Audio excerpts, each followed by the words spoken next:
Today Peck is among a stunning A-lister cast of actors for the epic How the West Was Won. Airing on BBC Two from 1:30 p.m., Peck joins the likes of John Wayne, Debbie Reynolds, and Henry Fonda, for the 1962 classic film.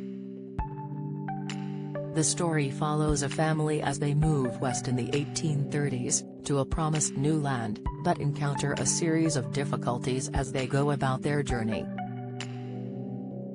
It claimed 8 Academy Award nominations, winning 3, and is often considered to be one of the great Hollywood Western films, according to the American Film Institute, AFI. Peck himself was already a household name, clinching an Oscar that same year for Best Actor thanks to his exploits in How to Kill a Mockingbird. He was nominated a further 4 times, and in 1999 was selected by the AFI as the 12th greatest male star of classic Hollywood cinema. While plenty is known about Peck's displays in front of the camera, what is often not so commonly shared is his ardent friendship with British icon Stewart. The pair were neighbours during the mid-60s, and both avid tennis fans and players, so would often frequent each other's homes for a match. According to Stewart's guitarist Jim Cregan, who joined the vocalist's band in 1976, Peck invented an easier route through to his garden for the crooner. Cregan discussed the pair's relationship in 2020, on the Stars Cars Guitars podcast, alongside Spandau Ballet pinup Tony Hadley, and radio host Alex Dyke.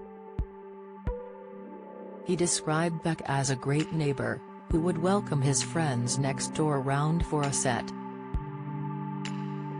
But the pair spent so much time knocking on the door of Peck's home, that the star, who passed away in 2003, eventually decided to cut a hole in his hedge. Cregan said, "Gregory Peck was such a great neighbor to Rod. Gregory Peck had a tennis court and we would go round and buzz on the gate and say it was Rod and me and that we'd like to play tennis." He added, "Gregory said, I tell you what. Instead of you coming round and knocking on the door, I'm going to cut a hole in the hedge and you can just come through and use the tennis court anytime you like." So he had a hole cut in the hedge. Peck was married twice, including to his second wife Veronique, who was by his side when he passed away from bronchopneumonia at the age of 87 at his home in Los Angeles. To mark his legacy, Brock Peters, who starred opposite Peck in his Academy Award-winning role, read his eulogy to those who attended his funeral, which included the likes of Lauren Bacall, Sidney Poitier, Harry Belafonte, Harrison Ford, and Michael Jackson.